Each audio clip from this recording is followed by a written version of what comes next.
Welcome to another episode of AT 2022 through hiking with the Honeymoon Hikers. We're getting excited. We got about 66 days until we get on trail. Before we talk about close encounters with wildlife on the AT, just want to give a fun fact. The AT this year turns 85. It was completed in 1937 out in the backwoods of Maine. The last mile was completed then in 1937. So fun fact, everybody hiking it this year, you can celebrate the 85th year of the Appalachian Trail. So we're going to start with 2010. The first encounter that we had was with a bear in the Shenandoahs. We were hiking, trying to make miles, going along. I was leading, the wife was in the back, had my head down just to getting it. And she said she yelled the first time, but I just kept getting it. And when she yelled the second time, I kind of turned back but kept walking. And I seen her stop and was pointing. And she said bear. And when I turned, there was a bear coming down the trail towards me with its head down as well. And it was probably no more than 15, 20 feet in front of me when we both stopped and froze, looked at each other. And I tell people that I was reaching down in my pockets. I had on cargo pants before I went to my swimming trunks. And pulled my camera out, and I was going to take a picture so Mom could see what ate me. But right as I was about to take the picture, the bear turned left and went up in the woods, and all I got was a picture of its butt. So that was a pretty scary moment because it was a big bear. But yeah, the next thing, we were at the Graymore Life Center camping in 2010. We put up our tent, and there was probably 10 of us there. And we were next to the little pavilion picnic table with the woods, the hill right there next to us. And it was real hot that night, so we didn't put our fly on. So we're laying there, and about 8, 9 o'clock, we kept hearing something. So we kind of raised up, and it was a mama skunk and all her babies, and all they were doing was going around our tent all night long. And of course, you didn't want to move because you didn't want to get sprayed. So yeah, we just went back to sleep after watching them a few minutes and tried not to move any. And the next morning they were gone, but when we got up, we checked our surrounding, and there was a hole underneath a tree, and so we figured that's where their home was. But that's a very interesting thing. 8, 9 o'clock at night, and you're in your tent, can't get out because you got skunks walking all circling your tent all night. And then Pennsylvania, around Lehigh Gap, we're coming down the trail and saw the coolest thing. Never seen it out in the wild before, and it was a porcupine, and it was in front of us. So we just followed up the trail about a half a mile, taking pictures, and finally it turned off. But then about a mile down the trail, we're going along, and all I hear is a rattle. And all y'all know, if you've been out in the woods and you hear that rattle, it makes your skin crawl, your hair stand up on top of your head, ha, right? And all I did was jump, scream like a girl. Yes, I screamed like a girl. And then when I came down, my wife ran up to me, and the rattlesnake, she said, had come out from the ferns on the side of the trail and it bit my boot. When I jumped up in the air, it struck and bit my boot. So don't know if you can see it, but that's the rattlesnake that come out of the ferns and got me, bit my boot. Thank God he didn't get my skin. So we stood there for probably 20-30 minutes taking pictures and stuff, and we knew there was an old man behind us named Trog. He's probably in his 70s, and that rattlesnake was not wanting to leave that sunny spot. So I went and got a big stick, got it on the end of it, and I was going to pitch it over in the woods, and the stick broke. It was so heavy. Had like nine rattles or something. And then I got a bigger stick and finally got it over in the woods. We talked to somebody later that was hiking with him, and they said that snake was still rattling when they came by. So it was a pretty mean snake. So that was our close encounters in 2010. 2015, we're coming southbound. We're in 100-mile wilderness. I'm way ahead of the wife.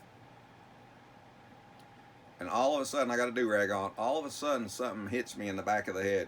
My do-rag goes flying. I look up and finally seen what it was. It was a hawk. He had attacked my head and ripped my do-rag off and then dropped it. So when she come up and said, "You're not going to believe this, a hawk just attacked me." So we get into Munson, and other hikers are talking about it. There'd been other hikers attacked by that hawk. Come to find out, that hawk had babies there up in a tree, and it was just protecting its babies. Anything that came through there, it would swoop at. So Yeah, he just scratched the back of my head, so it was a cool encounter since he didn't take any other part of me. And then when we got down into the Smoky Mountains, we were coming through early October, southbound, 2015. Saw all kinds of bears because they were up in the trees getting acorns. And I came around the corner, and sometimes, and as you know, when you're out in the woods and you've been out there a lot, you got that sixth sense. And I come around the corner near Rocky Top, and I just sensed something. And I looked up, about 15, 20 feet above my head was a big 200-pound black bear up there eating acorns. So that was a interesting. So definitely be aware of your surroundings, because I was just going along trying to get miles in, and just thankfully the bear stayed up in the tree. So then in 2019, we were in PA. We stopped for lunch at a shelter. We're sitting on the edge of the shelter. There's probably 6 or 7 of us sitting there. And all of a sudden we hear bam. And we look to our left in the shelter. Big 4 or 5 foot black snake had fallen off the rafters inside the shelter right next to us, right down beside us.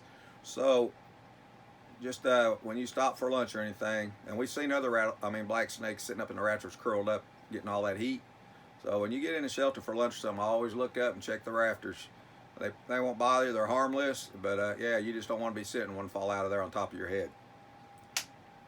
And then another cool one came across. This was in New Jersey in 2019. Of course, making miles, just to getting it.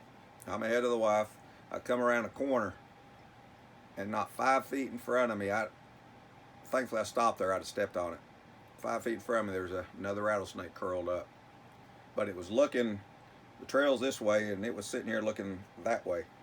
It never rattled, it never moved. I was just standing there, and I was thinking, man, why ain't it turned and look at me? Why ain't it rattle, nothing? And then I looked, and not 5 feet over where it was looking was a black snake curled up. So I guess it was more scared of that black snake than worrying about me. So when the wife came around the corner, there was this big rock sitting just to the right of both of them. So I said, let's sit up here and let's get a video of these two fighting. That'd be a cool video. So we get up there and we sit for like 10, 15 minutes, take a snack break, just waiting. And of course she said, let's poke the black snake so we can get it started, get this fight on. And I said, no, let's just sit here and see what happens. Well, we sat there for a while and nothing was happening. I said, hey, let's just go. Well, the next thing, that black snake uncurls, and instead of going towards that rattlesnake, it come right at us where we were sitting and went down in a hole in a rock. And I kid you not, that black snake had to be 7 foot long. Maybe it was huge. So I can see why that rattlesnake. So we just left the rattlesnake where it was at, and we continued on our hike. And then, of course, anybody that's hiked before, this is the one that we hate worse than anything. And of course, that's the yellow jackets encounters.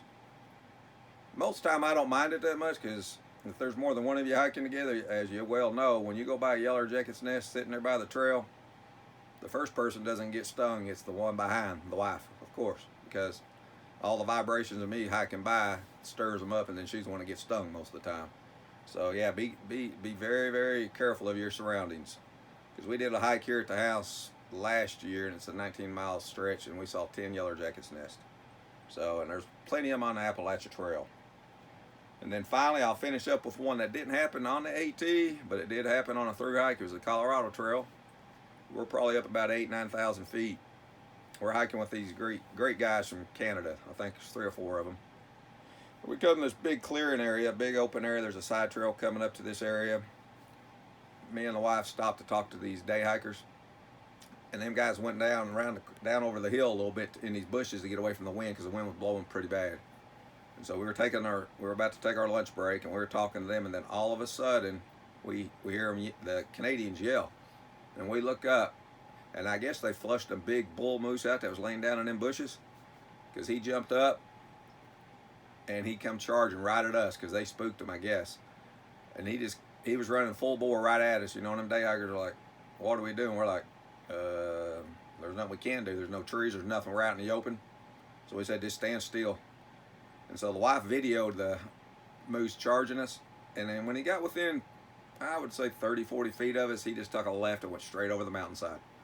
But that was a cool encounter, since none of us were hurt, and it was a cool encounter, let's just say. But now that's all the animal encounters we can share with you that are best ones. So just like we said, be aware of your surroundings while you're out there, and just be safe. But it's cool to see all that wildlife, because that's my favorite thing, is to see the wildlife, whereas the wife likes to take flower pictures and stuff. But yeah, our video on Friday is going to be our daily lunch meal. We're going to show you basically what our daily meal plan is while we're out on the trail. Nothing fantastic, no, professional chef meals, just our daily stuff that we like. And next Tuesday we're going to have a talk. It's still AT, but not AT. We did a through hike of the Mountain Sea Trail, and a friend of ours started out with us, but she's been on AT since 2004. And I'm going to tell you right now, the things that happened in the first 5 days are the funniest 5 days of hiking we've ever had in our life. So thank you all. Have a blessed day, and we'll see you on Friday.